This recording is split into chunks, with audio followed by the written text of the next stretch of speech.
Today we will discuss the poem Her Garden by Meena Alexander. The poem Her Garden is an imaginative recreation of the poet's grandmother's death, whom she had never met in her life.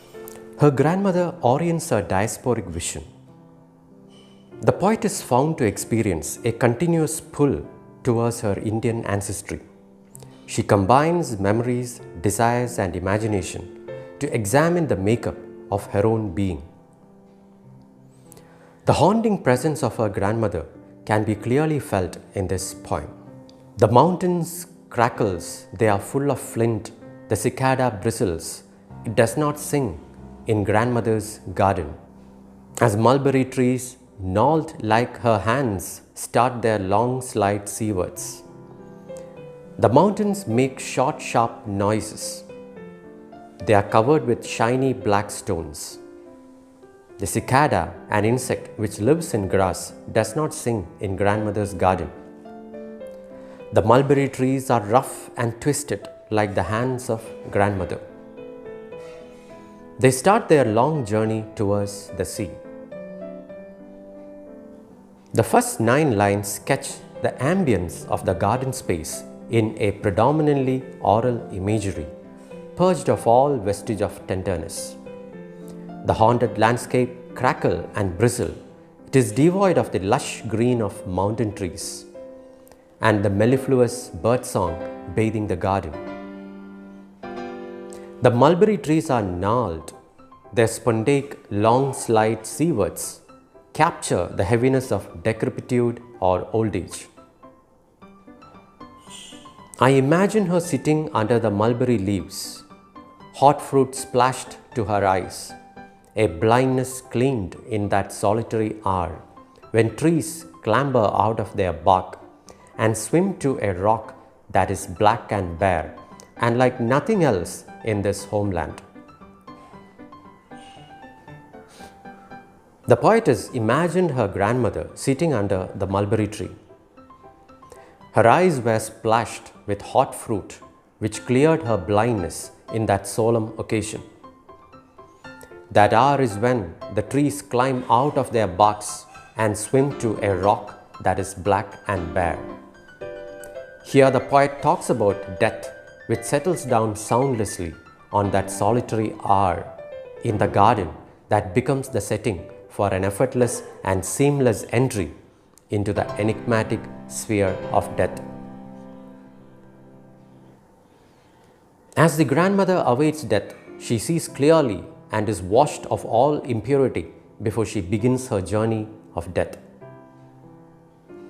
The trees climbing out of their bark and swimming to the rock that is black and bare symbolizes the soul moving away from the body towards the unknown creator or God that is black and bare. The last line also depicts the yearning of the diasporic poet to return to her homeland. I like to think she died in the daytime, her face set heavenward, exacting little attention from the sun. Once risen, it sets in finicky chaos in a sky so flat and blue that light mirrors itself as if on water, soundlessly. So losing body, she crept into her soul and slept.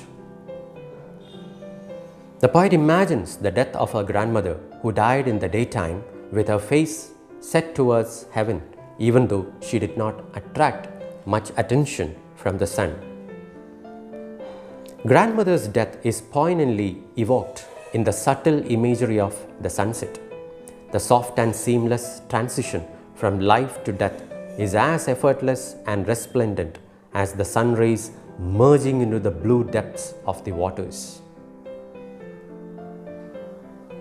She lost her body and crept into her soul to sleep peacefully.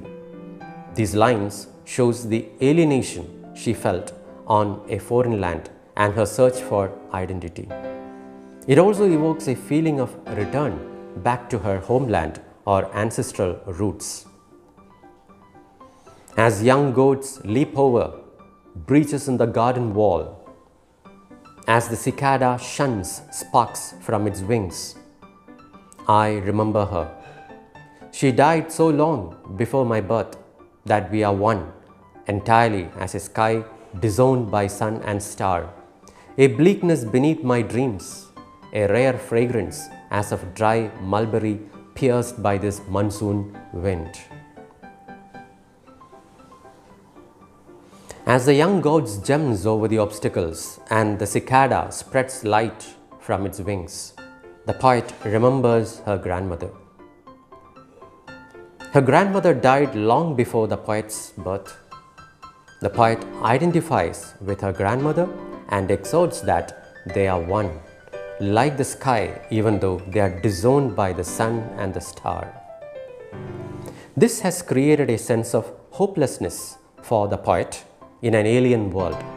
But at the same time, she is encouraged by the rare fragrance, the memory of her grandmother, which instills in her a ray of hope and a return to her homeland. The maternal grandmother, whom she admired with a great yearning, lives in her consciousness as a rare fragrance, a heroic character in the family annals, and an anchor in the turbulent seas of post-colonial times. Her death before the birth of the poet reinforces the relationship in a manner that they are one, entirely as a sky, disowned by sun and star.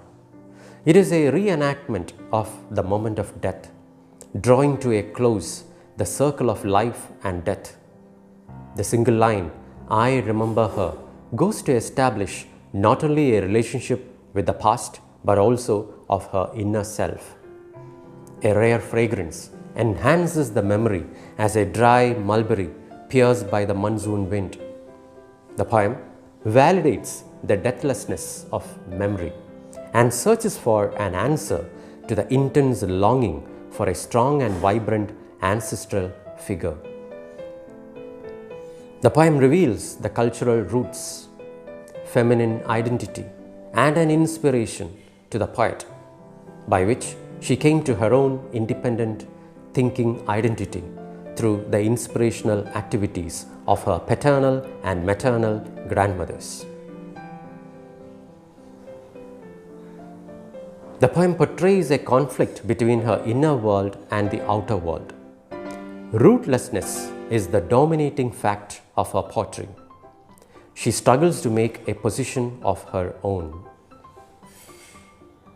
The post-colonial journey of the post-colonial diasporic writer and traveler Meena Alexander is a journey for existence, full of practical border crossing and cultural experiences from childhood to maturity, along with her traditional homely experiences. In this poem, the poet, like her grandmother, leads a life of emotional deprivation and loneliness and seeks to find solace in her memory. Thank you.